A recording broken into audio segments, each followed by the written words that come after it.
Una de las trampas más claras y evidentes en el camino del crecimiento interno y en el camino espiritual es caer, sin lugar a dudas, en ese fanatismo espiritual. Yo os diría que es una de las grandes estrategias que emplea nuestro pequeño yo, nuestra yoidad, para seguir manteniendo el control en nuestras vidas. Eso sí, bajo el ropaje de lo místico y lo trascendente.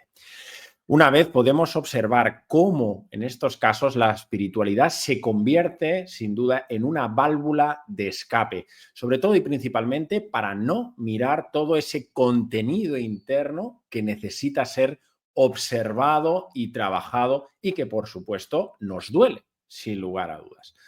Y pensamos que refugiándonos bajo el paraguas y el envoltorio de la espiritualidad, por cierto, una espiritualidad muy vacía de contenido, podremos mitigar nuestra inseguridad, esa vulnerabilidad e insatisfacción personal. Pero esto no deja de ser una auténtica ilusión, porque todo ese material que de alguna manera seguimos tapando, seguimos escondiendo y no queremos mirar, tarde o temprano lo que va a hacer es presionar, presionar y presionar y nos va a seguir generando una insatisfacción constante y permanente y, por tanto, dolor ineludiblemente en nuestra cotidianidad. Yo os diría que hay algunos rasgos para darnos cuenta, para tomar conciencia si realmente estamos atrapados dentro de este famoso fanatismo espiritual y sobre todo porque si nos damos cuenta de que acontecen estos o algunos rasgos, poder tomar conciencia y volver nuevamente a ese centro, volver nuevamente a aterrizar bien, a encarnar bien nuestro sentido más personal, sin duda. El primer elemento que os quisiera compartir es que nos volvemos radicales en nuestras posiciones, creyendo que al ser espirituales, pues o tiene que ser blanco o bien tiene que ser negro. No hay término medio. Ese sistema de creencias, y a veces más duro que el que pueda tener cualquier persona que vive en la más profunda terrenalidad, no deja de ser un estado mental y posicionamiento también emocional que vive solo en un extremo. Incluso aparece ese proxelitismo espiritual, el querer convencer a los demás, el querer cambiarles su forma de vivir, el querer que vean las cosas como nosotros las estamos viendo, las estamos experimentando.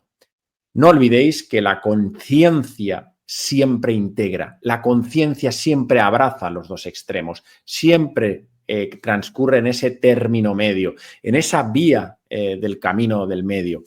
Y, por supuesto, el ego dualiza, vive en un extremo para luego irse al otro y con el paso del tiempo y las experiencias mantenerse en otro extremo, que es el que de alguna manera ha aprendido o ha experimentado y considera que aquel en el que se sostenía ya no sirve, adoptando pues esa nueva forma de pensar.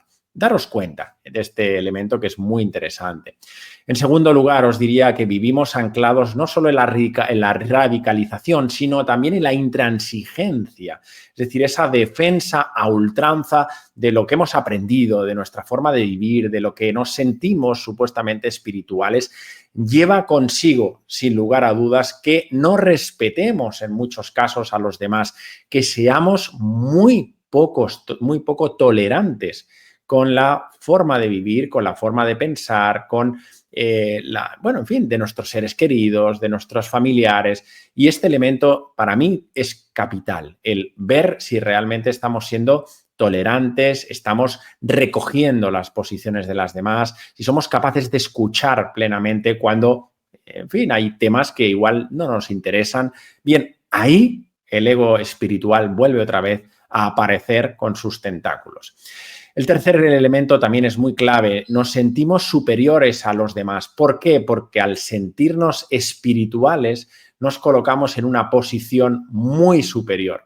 Evidentemente, de algo artificial, es una posición totalmente intransigente, como hablábamos, es una posición sumamente dolorosa porque queremos esconder ese dolor y nos colocamos en un lugar que nada tiene que ver con una espiritualidad humilde, con una espiritualidad seria, ¿no?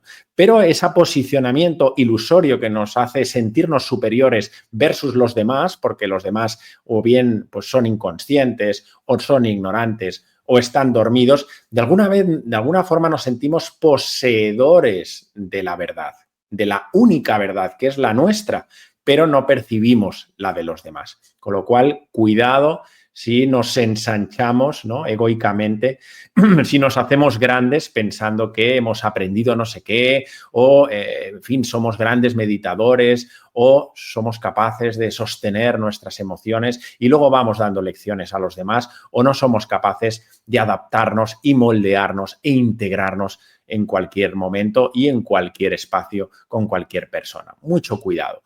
Y finalmente, ¿no?, este sentido de la superioridad, este sentido del fanatismo espiritual, tiene que ver sin duda como un escape, como decíamos, ¿no? Escapar de uno mismo, escapar de nuestra propia soledad. Porque en estos casos, como la persona no es capaz de sostenerse a sí mismo, como no es capaz de sostener su propia emocionalidad, su propio vacío interior, por supuesto, nuestra propia sombra, nuestras propias heridas, nuestras propias partes que necesitan, sin duda, ser integradas, cómo no, como todo ser humano. Pues como escapamos de esta parte y no la queremos ver ni la queremos atender, aspectos sombríos principalmente, lo que hacemos es buscar cobijo y seguridad con personas afines y ahí se crea un mecanismo de defensa. Por eso Freud nos habló de este fanatismo tan interesante. Él habló del fanatismo general, que era como esa forma, ¿no?, de buscar cobijo, refugio en esa seguridad que nos puede dar con personas afines que estén transitando, curiosamente, la misma situación, ¿no?, como un mecanismo de defensa incluso psicológico, emocional, para sentirnos de alguna manera recogidos ante esa necesidad de escapar de nosotros mismos y refugiándonos bajo el paraguas, ¿no?, de eso que entendemos como ser espiritual, sin duda.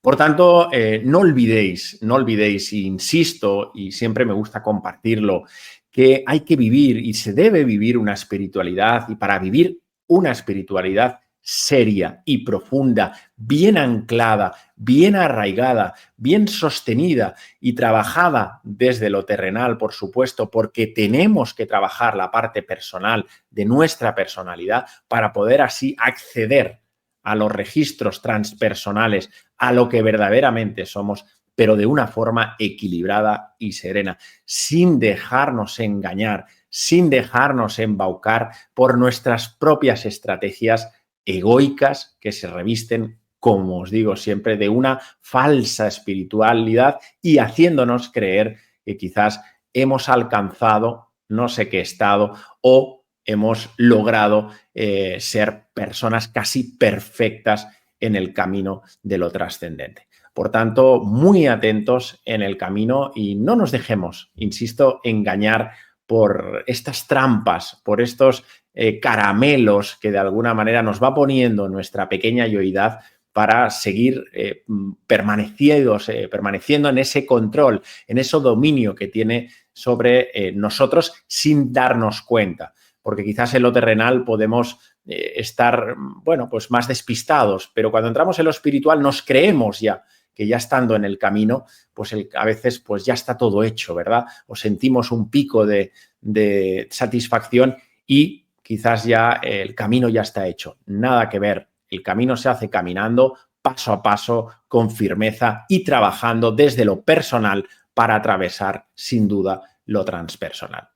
Os mando un fuerte y cariñoso abrazo. Muchísimas, muchísimas gracias.